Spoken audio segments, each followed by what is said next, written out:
চিংড়ি খায় তাপে আর ইলিশ খায় ভাপে, প্রবাদে তো আছে এরকম। একটু ভাপ দিলে ইলিশ মাছ হয়ে যাগা। এর লেগে আমরা পরিবারের কেউ বেশি মশলা দিয়ে ইলিশ মাছ খাইতে পছন্দ করে না। কিন্তু এক অঞ্চলের চেয়ে অন্য অঞ্চলের রান্নার তারতম্য থাকবো, এটাই স্বাভাবিক। কেউ কেউ খাইবো বেশি মশলা দেয়, কেউ কেউ খাইবো কম মশলা দেয়া। বহু অঞ্চলে মানুষ ইলিশ ও পেঁয়াজ ব্যবহার করে না, আমরা আবার একটু সামান্য পেঁয়াজ দিই, লগে আবার ফাটাত বাটা যে রসুন হেটাও দিই। আমি এই ইলিশের বুনা করতাম গেলে এই দুইটা জিনিসই দিই। এর লগে একটু লবণ পরিমাণ মতো, একটু সামান্য হলুদ, একটু সামান্য তেল, এক লগে ব্যাগটা লইয়া অক্করে শরীরের সর্বশক্তি দিয়ে কসলাইতে তাহি, যাতে পেঁয়াজ দিয়ে অক্করে লেতা পেতা হয়ে যায়।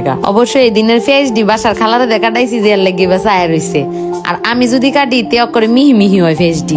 এরপরে আমি শুরু করে দিই একটা একটা করে ইলিশের পিস লইয়া মেরিনেট করা। একটু মেরিনেট কেড়ে করি জানুন, আমি ইলিশ রান্ধি খুব অল্প সময়, কারণ ইলিশ একটা মানে নরম সরম মাছ, বেশি যদি জাল দেই তে খুললা জায়গা। আমি 3-4 মিনিটের মধ্যে ইলিশটা করে জাল দে নামায় লাই, তাতে ইলিশটা শক্ত শক্ত তাহে, খাইতে মজাও লাগে। আর মেরিনেটটা করি যে অল্প সময় যখন রান্দাম বিচ্ছে যাতে ময় মশলাটা ভালো করে ঢুকের লেগে আগে একটু মেরিনেট করতে তাহি। আমি কোনো সময় ইলিশ বেশি মশলা দিয়ে রান্ধি না, আর বেশি সময় ধরেও রান্ধি না, বুনাও করি না। বুনা করে পরে যে জুল দেয় এটাও করি না, কারণ আমার কাছে মনে হয় বেশি বুনা করতাম গেলে ইলিশের শরীরে তো গুস্তু কইসা কইসা ফিরে জায়গা। আবার বেশি মশলা দিয়েও রান্ধি না, আমার কাছে মনে হয় ইলিশ যত কম মশলা দিয়ে রানবো, ইলিশের যে একটা গন্ধ, ইলিশ ইলিশ এই গন্ধটা বেশি পাওয়া যাইব। আবার গুঁড়া মরিচের জায়গাতে আমি কাঁচা মরিচই বেশিরভাগই ব্যবহার করি, যাতে তরকারির রংটা টুকটুককে লাল না হইয়া একটু সাদা সাদা হলুদ হলুদ হয়। এই যে মেরিনেট করতে করতে লগে একটু ঝুল দিয়া 8টা দেওয়ার পানিটা দিবেন, বেশি পানি দিবেন না, তে কইছি না শরীরে তো গুস্তু কইসা ফুরে জায়গা। আর লগে একটা ডাহুন দিয়ে ডাইকা দিবেন। সবচেয়ে সহজ রেসিপিও হিরা 3-4 মিনিটের মধ্যে রান্না হয়ে যায়। লগে দেবে লাড়া চাড়া দিবেন, আবার চামচ ব্যবহার করে নিয়ে যাতে মাছ ভাঙ্গা যায় তারে। এই যে এবার একটা লুচনি দিয়ে দইরা ডলর ডলর গলর গলর করবেন, দেখতে পারবেন যে জুল যদি কমে আয় তাহলে লবণটা একটু চেক করবেন, লবণ না হলে আহির একটু লবণ দিবেন।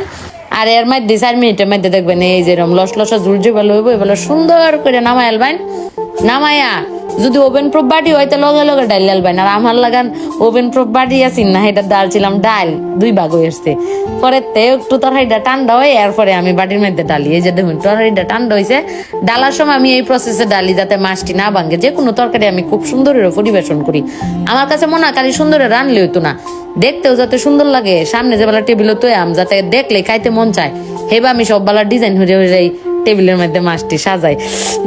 জিব্বা তো আবার লুলাই হচ্ছে, কাল ভাই হির ইলিশ রান্না কি যে মজা লাগে আমার এই ইলিশটা।